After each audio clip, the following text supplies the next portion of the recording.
Hi friends, வணக்கம். Welcome to our channel. இன்றைக்கி நம்ம பாவக்காய் குழம்பு எப்படி செய்கிறதுன்னு பார்க்கலாம்.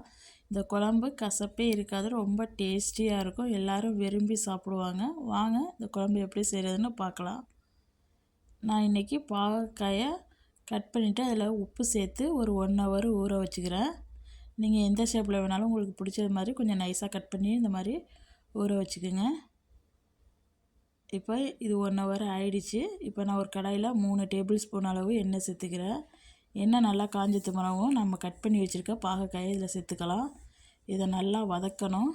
இந்த கலர் நல்லா சேஞ்ச் ஆகி வர்ற வரைக்கும் நம்ம வதக்கணும். அப்போ தான் நம்மளுக்கு கசப்பாக இருக்காது. பாருங்கள், முன்னாடியோட இப்போ கலர் நல்லா சேஞ்ச் ஆகிருக்குது. நான் கொஞ்சம் நேரம் வதங்கணும். இந்த அளவுக்கு வதங்கினா தான் நம்மளுக்கு பாகக்காய் டேஸ்ட்டாக இருக்கும். பாருங்கள், இந்த அளவுக்கு வதங்கிடுச்சு. இப்போ இதை ஒரு பாத்திரத்துக்கு மாற்றி வச்சுக்கலாம். இப்போ அதே கடாயில் 2 டேபிள் ஸ்பூன் அளவு எண்ணெய் ஊற்றிக்கிறேன். அதில் 1/4 டீஸ்பூன் கடுகு, 1/4 டீஸ்பூன் வெந்தயம், ரெண்டும் நல்லா பொரிஞ்சதுக்கு பிறகு ஒரு மீடியம் சைஸ் வெங்காயத்தை கட் பண்ணிவிட்டு சேர்த்துருக்கேன். ஒரு 10 பல் பூண்டு ரெண்டையும் சேர்த்து நல்லா வதக்கிக்கலாம். இப்போ இது ரெண்டும் வதங்கட்டும். பாருங்கள், வெங்காயம் இந்த அளவுக்கு வதங்கிடுச்சு.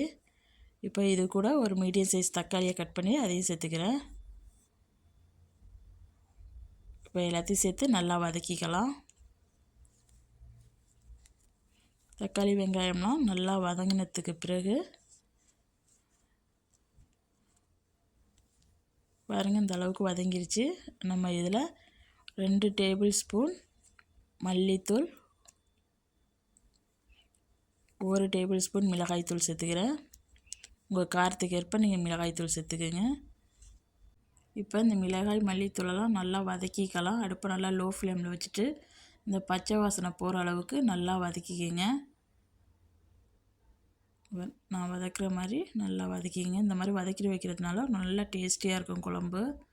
இப்போ நல்லா வதக்கியாச்சு. இப்போ இது கூட நம்ம ஏற்கனவே வதக்கி வச்சுருக்க பாகக்காயை சேர்த்துக்கலாம்.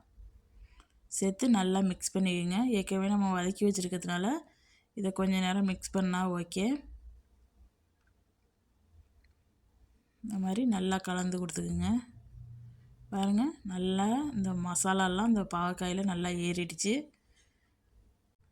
நல்லா வதக்கியாச்சு. இப்போ இது கூட நான் லெமன் சைஸ் புளியை நல்லா ஊற வச்சு இந்த தண்ணியை இதை கூட சேர்த்துக்கிறேன். இப்போ நல்லா இதை மிக்ஸ் பண்ணிக்கலாம்.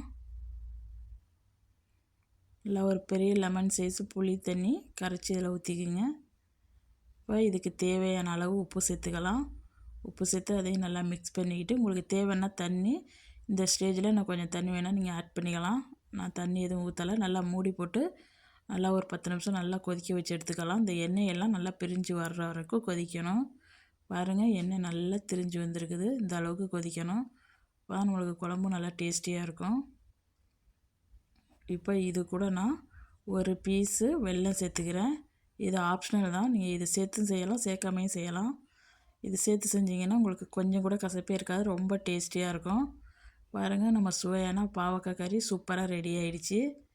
நீங்களும் உங்கள் வீட்டில் செஞ்சு பார்த்துட்டு எப்படி இருந்துச்சுன்னு கமெண்டில் சொல்லுங்கள். இந்த வீடியோ பார்த்த அனைவருக்கும் நன்றி.